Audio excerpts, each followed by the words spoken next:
ಸ್ನೇಹಿತರ welcome back to Mahi updates YouTube channel. Gruhalakshmi ಯೋಜನೆಯ ಅಪ್ಡೇಟ್ಗೆ ತಮಗೆಲ್ಲರಿಗೂ ಆತ್ಮೀಯವಾದ ಸ್ವಾಗತ. ಇವತ್ತಿನ ಈ ವಿಡಿಯೋದಲ್ಲಿ ಗೃಹಲಕ್ಷ್ಮಿ ಯೋಜನೆಯ ಹಣ ಜಮಾ ಕುರಿತು ಒಂದಿಷ್ಟು ಅಪ್ಡೇಟ್ಸ್ ಆದರೆ ಸಿಗುತ್ತೆ. ಖಂಡಿತವಾಗ್ಲೂ ಇವತ್ತಿನ ಈ ವಿಡಿಯೋ ನಿಮಗೆ ಇಂಪಾರ್ಟೆಂಟ್ ಆಗಿರುತ್ತೆ.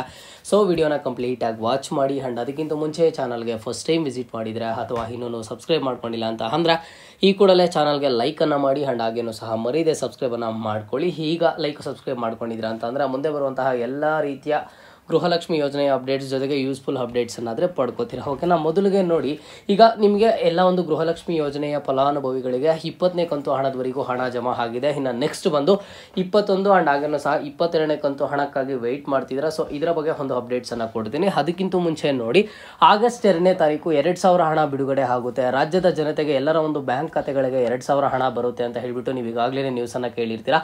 ಸೊ ನಿಮಗೆ ಇದ್ರ ಬಗ್ಗೆ ಗೊತ್ತಿಲ್ಲ ಅಂತಂದರೆ ನೋಡಿ, 2000 ಹಣ ಏನು ಬಿಡುಗಡೆ ಆಗ್ತಿದೆ ನಮ್ಮ ಒಂದು ರಾಜ್ಯದ ಜನತೆಗೆ, ಇದು ಬಂದ್ಬಿಟ್ಟು ಸ್ಟೇಟ್ ಇಂದ ಅಲ್ಲ, ಸೆಂಟ್ರಲ್ ಇಂದ ಕೊಡ್ತಿರುವಂಥದ್ದು.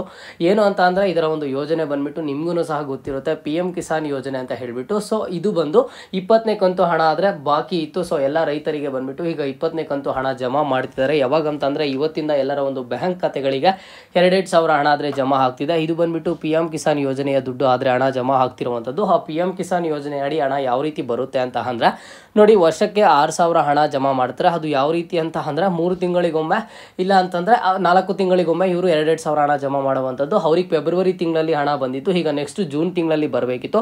ಪೆಂಡಿಂಗ್ ಇರುವಂತಹ ಹಣ ಅವ್ರು ಏನು ಮಾಡಿದ್ರು ಅಂತ ಅಂದ್ರೆ ಈಗ ಆಗಸ್ಟ್ 2ನೇ ತಾರೀಕು ಎಲ್ಲರ ಒಂದು ಬ್ಯಾಂಕ್ ಖಾತೆಗಳಿಗೆ 2,000 ಹಣ ಆದ್ರೆ ಇವತ್ತಿಂದ ಜಮಾ ಆಗ್ತಿದೆ. ಇದು ಬಂದ್ಬಿಟ್ಟು PM ಕಿಸಾನ್ ಯೋಜನೆ ಅಡಿ ಆಗ್ತಿರುವಂಥದ್ದು 20ನೇ ಕಂತು ಹಣ ಎಲ್ಲ ಒಂದು ರೈತರಿಗೆ. ಗೃಹಲಕ್ಷ್ಮಿ ಯೋಜನೆಯ ಫಲಾನುಭವಿಗಳಿಗೆಲ್ಲ 2,000 ಹಣ ಆದ್ರೆ ಜಮಾ ಆಗ್ತಿರುವಂಥದ್ದು. ಯಾಕಂತಂದ್ರೆ ಸಾಕಷ್ಟು ಮಹಿಳೆಯರು ಒಂದು ಕಮೆಂಟ್ಸ್ ಅನ್ನ ಮಾಡಿದ್ರು, ಆಗಸ್ಟ್ 2ನೇ ತಾರೀಕು ಎಲ್ಲರ ಒಂದು ಬ್ಯಾಂಕ್ ಖಾತೆಗಳಿಗೆ 2,000 ಹಣ ಜಮಾ ಆಗುತ್ತೆ ಅಂತ ಹೇಳ್ತಿದಾರಲ್ವಾ, ಯಾವ ಕಂತು ಹಣ ಏನ್ ಕತೆ ಅಂತ ಹೇಳ್ಬಿಟ್ಟು ಕೇಳ್ತಿದ್ರು. ಇದು ಬಂದ್ಬಿಟ್ಟು ಗೃಹಲಕ್ಷ್ಮಿ ಯೋಜನೆಯ ರಿಲೇಟೆಡ್ ಅಲ್ಲ, ಗೃಹಲಕ್ಷ್ಮಿ ಯೋಜನೆಯ ಸ್ಕೀಮ್ ಅಂಡರ್ ಅಲ್ಲಿ ಹಣ ಆದ್ರೆ ಜಮಾ ಆಗ್ತಿರುವಂತದ್ದು ಅಲ್ಲ. ಓಕೆನಾ, ಸೊ ಈಗ ನೀವು ಕೇಳಬಹುದು, ಹಾಗಿದ್ರೆ ನಮಗೆ ಗೃಹಲಕ್ಷ್ಮಿ ಯೋಜನೆಯ ಹಣ ಯಾವಾಗ ಜಮಾ ಆಗುತ್ತೆ ಏನು ಅಂತ ಹೇಳ್ಬಿಟ್ಟು ನೋಡಿ, ಇದುವರೆಗೂ ಸಹ ಫಲಾನುಭವಿಗಳಿಗೆ ಗೃಹಲಕ್ಷ್ಮಿ ಯೋಜನೆಯ ಹಣ ಬಂದ್ಬಿಟ್ಟು 20ನೇ ಕಂತು ಹಣದವರೆಗೂ ಹಣ ಜಮಾ ಆಗಿದೆ. ಇನ್ನು ನೆಕ್ಸ್ಟ್ ಬಂದು 21ನೇ ಕಂತು ಹಣ ಅಂಡ್ ಹಾಗೇನೂ ಸಹ 22ನೇ ಕಂತು ಹಣ ಆದ್ರೆ ಜಮಾ ಆಗಬೇಕು. 3 ತಿಂಗಳ ಹಣ ಆದರೆ ಜಮಾ ಆಗಬೇಕು. ಬಟ್ ಎಲ್ಲ ಒಂದು ಗೃಹಲಕ್ಷ್ಮಿ ಯೋಜನೆಯ ಫಲಾನುಭವಿಗಳು ಒಂದು ನಿರೀಕ್ಷೆಯನ್ನು ಇಟ್ಕೊಂಡಿರುವಂಥದ್ದು 21, 22ನೇ ಕಂತು ಹಣ ಆದಷ್ಟು ಬೇಗ ಜಮಾ ಆಗುತ್ತೆ ಅಂತ ಅಂದ್ಬಿಟ್ಟು ನೋಡಿ. ನಿಮಗೆ ಇದುವರೆಗೂ ಸಹ 21, 22ನೇ ಕಂತು ಹಣ ಆದರೆ ಜಮಾ ಆಗಿಲ್ಲ. ಬೇರೆ ಕಡೆ ಆದರೆ ನಾವು ಪ್ರೂಫ್ ತೋರಿಸಿದೀವಿ, ಹಣ ಜಮಾ ಆಗ್ತಿದೆ ಮತ್ತೊಂದು ಅಂತ ಹೇಳ್ಬಿಟ್ಟು ಎಷ್ಟಾದ್ರೂ ಸಹ ಅಪ್ಡೇಟ್ಸ್ ಅನ್ನ ಕೊಡ್ಬೋದು. ಬಟ್ ಇನ್ನೂ ಸಹ ನಿಮಗೆ ಹಣ ಆದರೆ ಬಿಡುಗಡೆನೇ ಆಗಿಲ್ಲ ಸರ್ಕಾರದ ಕಡೆಯಿಂದ. ನೀವು ಕೇಳ್ತಾನೆ ಹೇಳ್ತೀರಾ ನಮ್ಮ ಜಿಲ್ಲೆಗಳಿಗೆ ಯಾವಾಗ ಬಿಡುಗಡೆ ಆಗುತ್ತೆ ಏನೋ ಅಂತ ಹೇಳ್ಬಿಟ್ಟು ನೋಡಿ. ಇದುವರೆಗೂ ಸಹ ನಿಮ್ಮ ಜಿಲ್ಲೆಗಳಿಗೆ ಅಂತಾನೆ ಅಲ್ಲ, ಯಾವ ಜಿಲ್ಲೆಯ ಫಲಾನುಭವಿಗೂ ಸಹ ಗೃಹಲಕ್ಷ್ಮಿ ಯೋಜನೆಯ 21, 22ನೇ ಕಂತು ಹಣ ಒಟ್ಟಿಗೆ 4,000 ಹಣ ಆದರೆ ಜಮಾ ಆಗಿಲ್ಲ. ಇದರ ಒಂದು ಪ್ರೋಸೆಸ್ ಅನ್ನ ಇನ್ನು ಸರ್ಕಾರದ ಕಡೆಯಿಂದ ಸ್ಟಾರ್ಟೇ ಮಾಡಿಲ್ಲ. ಓಕೆನಾ, 4,000 ಹಣ ಯಾವಾಗ ಬಿಡುಗಡೆ ಮಾಡ್ತಾರೆ, ಎಲ್ಲರ ಒಂದು ನಿರೀಕ್ಷೆ ಇರೋದು ಯಾವಾಗ ಅಂತ ಅಂದ್ರೆ ಈಗ ನೆಕ್ಸ್ಟ್ ನಿಮಗೆ ಇನ್ನೊಂದು ವಾರದಲ್ಲಿ ವರಮಹಾಲಕ್ಷ್ಮಿ ಹಬ್ಬ ಇರೋದ್ರಿಂದ ವರಮಹಾಲಕ್ಷ್ಮಿ ಹಬ್ಬದ ಪ್ರಯುಕ್ತ ಮಹಿಳೆಯರಿಗೆ ಒಂದು ಗುಡ್ ನ್ಯೂಸ್ ಅನ್ನ ಕೊಡುವಂತಹ ಸಾಧ್ಯತೆಗಳಿದೆ ಅಂತ ಜಸ್ಟ್ ಒಂದು ನಿರೀಕ್ಷೆ ಇಟ್ಕೊಂಡಿರುವಂಥದ್ದು. ಇದರ ಬಗ್ಗೆ ಮಹಿಳಾ ಮತ್ತು ಮಕ್ಕಳ ಕಲ್ಯಾಣ ಅಭಿವೃದ್ಧಿ ಇಲಾಖೆಯ ಸಚಿವೆ ಲಕ್ಷ್ಮಿ ಹೆಬ್ಬಾಳ್ಕರ್ ಮೇಡಮ್ ಅವರೇ ಒಂದು ಸ್ಪಷ್ಟನೆಯನ್ನು ಕೊಡಬೇಕು. ಸೊ ನಾವು ಅನ್ಕೋತಾ ಇದೀವಿ ಎಲ್ರಿಗೂ, ಈಗ ನಿಮಗೆ 6,000 ಹಣ ಬಾಕಿ ಇರುವಂಥದ್ದು, 3 ಕಂತು ಹಣ, ಅಟ್ಲೀಸ್ಟ್ 2 ಕಂತು ಹಣ ಆದ್ರೂ ನಿಮ್ಮೆಲ್ಲರ ಒಂದು ಬ್ಯಾಂಕ್ ಖಾತೆಗಳಿಗೆ ಹಣ ಜಮಾ ಆಗುವಂತ ಸಾಧ್ಯತೆ ಆದ್ರೆ ಇದೆ. ಸೊ ಫಲಾನುಭವಿಗಳು ವೆಯ್ಟ್ ಮಾಡಬೇಕು. ಅದನ್ನ ಬಿಟ್ರೆ ಇವತ್ತು ಇಷ್ಟು ಜಿಲ್ಲೆಗಳಿಗೆ ಜಮಾ, ಇವತ್ತು 15 ಜಿಲ್ಲೆಗಳಿಗೆ ಜಮಾ ಅಂತ ಹೇಳ್ಬಿಟ್ಟು ನೀವೆಲ್ಲಾದ್ರೂ ನೋಡಿದ್ರೆ, ಯಾರಾದ್ರೂ ಹೇಳಿದ್ರೆ ಒಂದು ಜಿಲ್ಲೆಗಳ ನೇಮ್ ಹೇಳ್ಕೊಂಡು, ನಿಮ್ಗೆ ಯಾವ ಜಿಲ್ಲೆಗೂ ಇನ್ನೂ ಹಣ ಆದ್ರೆ ಬಿಡುಗಡೆನೆ ಮಾಡಿಲ್ಲ, ಇದರ ಒಂದು ಪ್ರೋಸೆಸ್ ಅನ್ನ ಸ್ಟಾರ್ಟ್ ಮಾಡಿಲ್ಲ. ಬಟ್ ಒಂದೇನು ಅಂತ ಅಂದ್ರೆ ಮೊನ್ನೆನೆ ರೀಸೆಂಟ್ ಆಗಿ ಒಂದು ಲಕ್ಷ್ಮಿ ಹೆಬ್ಬಾಳ್ಕರ್ ಮೇಡಮ್ ಅವರು ತಿಳಿಸ್ಕೊಟ್ಟಿದ್ರು, ನಮ್ಮ ಹತ್ರ ಹಣ ಕೊರತೆ ಆಗಲಿ ಅಥವಾ ಯಾವುದಕ್ಕೂ ತೊಂದರೆ ಇಲ್ಲ, ಎಲ್ಲ ಸಿದ್ಧತೆಗಳು ನಡೆದಿದೆ, ಜಸ್ಟ್ ಇನ್ನು DBT ಆಗಬೇಕು ಅಷ್ಟೇ ಅಂತ ಹೇಳಿರುವಂಥದ್ದು. ಸೊ DBT ಆಗಬೇಕು ಅಷ್ಟೇ ಅಂತ ಹೇಳಿದ್ದಾರೆ.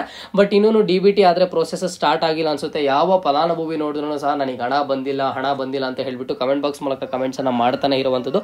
ಸೊ ಇದರ ಜೊತೆಗೆ ಒಂದು ಅಪ್ಡೇಟ್ ಆದರೆ ಬಂದಿರುವಂಥದ್ದು. ಏನೊಂದು ಅಪ್ಡೇಟ್ ಅಂತ ಅಂದ್ರೆ, ನಾನು ಈಗಾಗಲೇ ನಿಮ್ಗೆ ಹೇಳಿದ್ದೆ, ಈಗ ವಿರೋಧ ಪಕ್ಷದ ನಾಯಕರಾಗಿರ್ಬೋದು ಅಥವಾ ಮತ್ತೊಬ್ಬರು ಆಗಿರ್ಬೋದು, ಈ ಗೃಹಲಕ್ಷ್ಮಿ ಯೋಜನೆ ಸ್ಟಾಪ್ ಆಗುವಂತಹ ಎಲ್ಲಾ ಲಕ್ಷಣಗಳು ಕಾಣಿಸ್ತಾ ಇದೆ ಅಂತ ಅಂದಾಗ ಲಕ್ಷ್ಮಿ ಹೆಬ್ಬಾಳ್ಕರ್ ಮೇಡಮ್ ಅವರು ಒಂದು ಉತ್ತರ ಕೊಟ್ಟಿದ್ರು. ನಾವು ಯಾವುದೇ ಕಾರಣಕ್ಕೂ ಇದು ವಿಶ್ವದಲ್ಲೇನೆ ಒಂದು ಒನ್ ಆಫ್ ದಿ ಬೆಸ್ಟ್ ಯೋಜನೆ, ನಾವು ಇದನ್ನ ಸ್ಟಾಪ್ ಮಾಡಲ್ಲ ಗೃಹಲಕ್ಷ್ಮಿ ಯೋಜನೆಯನ್ನ ಅಂತ.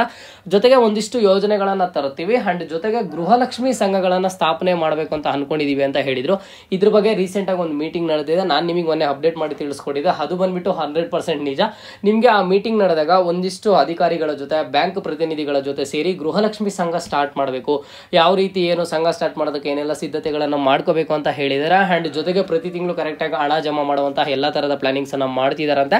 ಆ್ಯಂಡ್ ನಿಮಗೆ ಇನ್ನು ನೆಕ್ಸ್ಟ್ ಬಂದುಬಿಟ್ಟು ಒಂದು ಫೈನಲ್ ಮೀಟಿಂಗ್ ನಡೆಸ್ತಾರೆ. ಆ ಫೈನಲ್ ಮೀಟಿಂಗಲ್ಲಿ ನಿಮಗೆ ಗೃಹಲಕ್ಷ್ಮಿ ಯೋಜನೆಯ ಸಂಘಗಳಾದರೆ ಸ್ಟಾರ್ಟ್ ಆಗುತ್ತಂತೆ. 500ಕ್ಕೂ ಹೆಚ್ಚು ಸಂಘಗಳು ಸ್ಥಾಪನೆ ಮಾಡ್ತೀವಿ ಅಂತ ಹೇಳಿರುವಂಥದ್ದು. ಜೊತೆಗೆ ಇದಕ್ಕೆ ಯಾವಾಗ ಒಂದು ಗ್ರೀನ್ ಸಿಗ್ನಲ್ ಬರುತ್ತೆ ಅಂದರೆ ಯಾವಾಗಿಂದ ಸ್ಟಾರ್ಟ್ ಆಗುತ್ತೆ ಈ ಯೋಜನೆಯನ್ನು ಜಾರಿ ತರ್ತಾರೆ ಅಂತಂದರೆ ಅಕ್ಟೋಬರ್ ತಿಂಗಳಲ್ಲಿ ಜಾರಿ ಆಗುವಂತಹ ಎಲ್ಲ ಥರದ ಸಾಧ್ಯತೆಗಳಾದರೆ ಇದಾವೆ ಅಂತ ಒಂದು ಅಪ್ಡೇಟ್ಸ್ ಆದರೆ ಬರ್ತಿರುವಂಥದ್ದು. ಬಟ್ ಆ ಗೃಹಲಕ್ಷ್ಮಿ ಸಂಘನ ಪಕ್ಕಕ್ಕಿಟ್ರೆ ಇನ್ನು ನೆಕ್ಸ್ಟ್ ನಿಮಗೆ 21, 22, 23ನೇ ಕಂತು ಹಣದವರೆಗೂ ಹಣ ಬಾಕಿ ಇರುವಂಥದ್ದು. 21ನೇ ಕಂತು ಹಣ ಜೂನ್ ತಿಂಗಳು ಕಂಪ್ಲೀಟ್ ಆಗೋಷ್ಟು ಒಳಗಡೆ ಬರಬೇಕಿತ್ತು, ಕಾರಣಾಂತರಗಳಿಂದ ಬಂದಿಲ್ಲ. 22ನೇ ಕಂತು ಹಣ, 23ನೇ ಕಂತು ಹಣ ಸಹ ಬರಬೇಕು. ಈ ತಿಂಗಳಲ್ಲಿ ನಿಮಗೆ 2 ತಿಂಗಳ ಹಣ ಒಟ್ಟಿಗೆ 4,000 ಹಣ ಜಮಾ ಆಗುವಂಥ ಸಾಧ್ಯತೆಗಳಾದರೆ ಇದಾವೆ. ಸದ್ಯಕ್ಕೆ ಇನ್ನೂ ಹಣ ಆದರೆ ಬಿಡುಗಡೆ ಆಗಿಲ್ಲ. ಓಕೆನಾ, ಇದು ಗೃಹಲಕ್ಷ್ಮಿ ಯೋಜನೆಯ ಅಪ್ಡೇಟ್ಸು. ಮುಂದೆ ಎಲ್ಲ ರೀತಿಯ ಹೆಚ್ಚಿನ ಗೃಹಲಕ್ಷ್ಮಿ ಯೋಜನೆಯ ಅಪ್ಡೇಟ್ಸ್ ಜೊತೆಗೆ ಸಿಗ್ತಾ ಇರೋಣ. ಅಲ್ಲಿಯ ತನಕ take care and keep watching Mahi updates for more updates.